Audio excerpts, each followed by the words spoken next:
O que é teoria geral do Estado? Segundo Dalmo Dallary, a teoria geral do Estado é uma disciplina de síntese que sistematiza conhecimentos jurídicos, filosóficos, sociológicos, políticos, históricos, antropológicos, econômicos, psicológicos, valendo-se de tais conhecimentos para buscar o aperfeiçoamento do Estado, concebendo-o ao mesmo tempo como um fato social e uma ordem que procura atingir os seus fins com eficácia e com justiça. Em resumo, teoria geral do Estado é o estudo do Estado sob todos os seus aspectos, incluindo sua origem, organização, funcionamento e finalidades. Qual é o conceito de Estado? Primeiramente, cabe ressaltar que, ao estudarmos o Estado em teoria geral do Estado, não estamos nos referindo aos Estados-membros da Constituição Federal, mas sim ao Estado como país. O conceito de Estado segue em constante evolução desde a antiguidade, e embora a palavra Estado tenha tido sua primeira aparição na Itália, ela ainda possui um significado bastante preciso. Mas quem introduziu efetivamente a expressão na literatura foi Maquiavel, em seu famoso livro O Príncipe. Mas apesar de não ser uma tarefa fácil investigar com precisão o aparecimento do significado de Estado, podemos dizer que, para a teoria geral do Estado, o Estado é uma entidade com poder soberano para governar um povo dentro de uma área territorial delimitada. Outra definição conhecida e importante é dada por Max Weber, que diz o seguinte: o Estado é uma relação de homens dominando homens, relação mantida por meio da violência legítima, isso é, considerada como legítima. Ela é uma comunidade humana que pretende, com êxito, o monopólio do uso legítimo da força física dentro de um determinado território. Há três posições para a formação do Estado. O Estado sempre existiu desde que o homem habita o planeta Terra. Esta posição afirma que o Estado está situado em um contexto de organização social. A segunda posição, a sociedade humana, existia antes mesmo do Estado. Ele surgiu para atender às necessidades do grupo social. E a terceira, o Estado age como uma sociedade política e é abastecido de algumas características bem definidas. Para entendermos em que momento o Estado se originou, é preciso entender duas teorias importantes que tratam sobre a formação do Estado. A teoria da formação natural do Estado. De acordo com essa teoria, o Estado se formou naturalmente e não por ato voluntário. Essa teoria vem lá dos gregos. Agora, existe uma teoria que é a teoria da formação contratual do Estado. Essa teoria afirma que o Estado se originou de um acordo de vontades entre os membros da sociedade, ou seja, parte do princípio de que a sociedade é estabelecida em comum acordo para a busca do bem coletivo. Para os contratualistas, a fase anterior ao estabelecimento do contrato social é chamada pré-social. Durante este período, a sociedade ainda não tinha se formado e o homem vivia em seu estado natural. Não havia lei civil ou regras para sustentar o convívio social, gerando conflitos. Dessa forma, ao pactuar o contrato social, o homem deixa de viver como um ser natural e passa a viver como um ser que cria suas próprias leis, sua moral, os costumes e um conjunto de instituições para que a convivência seja mais pacífica e harmônica entre as pessoas. Os principais teóricos dessa teoria são Thomas Hobbes, John Locke e Rousseau. Cada um deles tem sua própria concepção sobre a motivação do pacto social entre os homens. Thomas Hobbes. Para Hobbes, o homem era o lobo do homem, ou seja, o ser humano em seu estado natural era violento e cruel, e a convivência entre seus semelhantes era sempre pautada pela desconfiança e pelo medo. Desta forma, o Estado foi criado para conter essa natureza caótica e tornar o convívio entre os membros da sociedade minimamente suportável.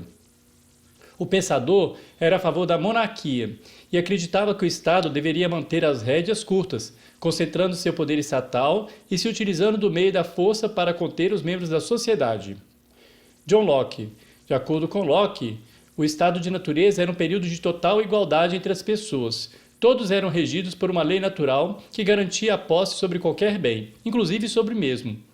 Essa disputa pela posse de um mesmo bem gerava conflitos, e a solução defendida por ele foi a instituição de um Estado civil, com leis e normas sociais, que regulavam a posse e coibiam os confrontos. Contudo, ao contrário de Hobbes, Locke entendia que o Estado era uma instituição que deveria ter limites bem definidos, Desta forma, o Estado não deveria ter extrema força e deveria agir em conformidade com os limites do direito à propriedade. Segundo Rousseau, o Estado civil foi criado de maneira ilegítima, de modo que a sociedade civil, baseada na propriedade privada, era um meio de corrupção do ser humano. Ele apoiava uma reformulação da sociedade, a fim de que a vontade geral fosse atendida em um governo que prezasse pelo bem social. Causas determinantes do aparecimento do Estado. A. Origem familiar ou patriarcal. Essa teoria afirma que o Estado se originou após a ampliação de cada família primitiva existente. B. Origem em atos de força. Essa teoria afirma que o Estado nasce pela dominação de um grupo social com força superior sobre o outro, mais fraco. C. Origem em causas patrimoniais. Essa teoria pauta a origem do Estado em relação ao acúmulo de riquezas individuais, pois a classe que detinha mais poder econômico explorava a classe que não detinha. D. Origem no desenvolvimento interno da sociedade.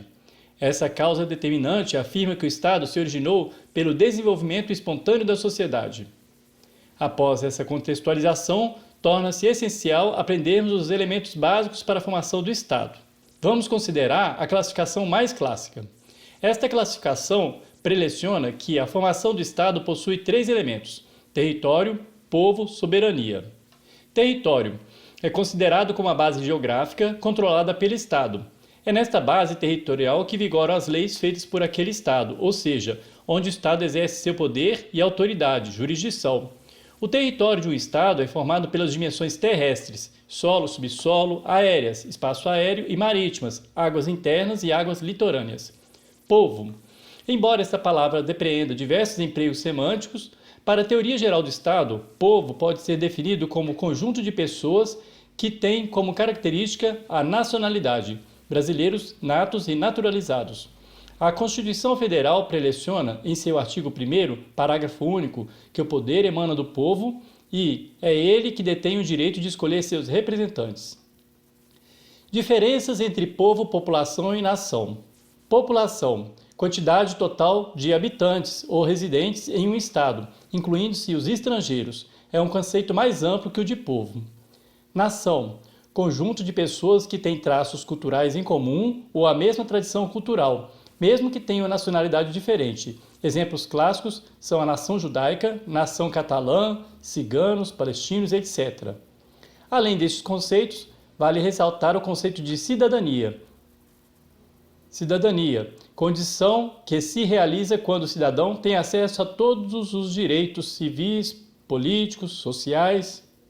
Soberania. A soberania é um dos fundamentos da República Federativa do Brasil, conforme o artigo 1º da Constituição Federal. Para fins de estudo, a soberania é o poder ou a capacidade que tem o Estado de criar e aplicar suas próprias leis dentro do seu território. Características da soberania. Una ou única. O Estado soberano não admite a presença de outro poder igual ou inferior ao seu. Pode admitir a presença de poderes menores, mas subordinados ao poder soberano do Estado. Indivisível. Não existe divisão entre poderes, isto é, não é o poder do Estado que é dividido, mas as funções do Estado. Inalienável. A soberania não pode ser retirada. Caso seja retirada, não haverá mais Estado. Imprescritível. Não prescreve, não tem data de validade. Formas de governo. A forma de governo é o modelo institucional de administrar uma sociedade. Existem várias classificações, entre elas monarquia e república. Monarquia. Na monarquia, o governo é realizado por apenas uma pessoa, o rei. Nesta forma de governo, o povo não tem poder de escolha sobre quem o representa. Desta forma, a troca de poder monárquico pode ser feita de forma hereditária. Os filhos assumem quando o pai morre, ou por indicação. Quando o rei não tem filhos, ele pode indicar um outro parente como sucessor. Tem como característica a hereditariedade, a vitaliciedade e a irresponsabilidade. República. A república é o regime em que um governante é eleito pelo povo. Assim como a monarquia, ela pode estar vinculada a práticas governamentais diferentes. A república aristocrática, república presidencialista, república parlamentarista. Tem como características a eletividade, a temporariedade e a responsabilidade do chefe de Estado. Sistemas de governo é a forma como o poder político de um país é dividido e exercido. Eles podem variar de acordo com a distribuição de funções entre os poderes executivo e legislativo. Os sistemas de governo mais comuns são parlamentarismo e presidencialismo. Parlamentarismo. Neste sistema de governo, há diferença entre chefe de governo e chefe de Estado, que são escolhidos pelos parlamentares e não diretamente pelo povo. Principais características: distinção entre chefe de Estado e chefe de governo. Exemplo: Inglaterra, o chefe de Estado, monarca, chefe de governo, primeiro-ministro. Chefe do governo possui responsabilidade política. Possibilidade de dissolução do parlamento. Divisão orgânica dos poderes. Interdependência entre legislativo e executivo. Presidencialismo. Nesse sistema de governo, a chefia de governo e a chefia de Estado se concentram na figura do presidente. É caracterizado pela divisão orgânica dos poderes, independência e harmonia entre os poderes e, geralmente, eleições diretas pelo povo. Principais características: neste sistema de governo, o presidente da República acumula as funções de chefe de Estado e chefe de governo. É escolhido pelo povo, é escolhido por um prazo determinado, tem poder de veto e a chefia do executivo é unipessoal, ou seja, exercida por uma só pessoa. Forma de Estado. Forma de Estado é o modo como é distribuído geograficamente o poder político. Uma das classificações mais importantes define que as formas de Estado podem ser Estados unitários e Estados compostos. Estados unitários, formado por um único Estado no qual apenas um poder central é a cúpula e o núcleo do poder político. Confederação, a união entre os Estados soberanos, que não perdem a autonomia do poder. Existe o direito de secessão. Estados federais ou federação. A federação é a união entre Estados em que as unidades conservam autonomia política e a soberania é transferida para o Estado federal. Principais características da federação. A União faz nascer um novo Estado e, concomitantemente, aqueles que aderiram à federação perdem a condição de Estados soberanos. Desta forma, eles perdem a soberania, mas detêm a autonomia. A base jurídica do Estado Federal é uma Constituição e não um tratado. Não existe direito de secessão, ou seja, separação.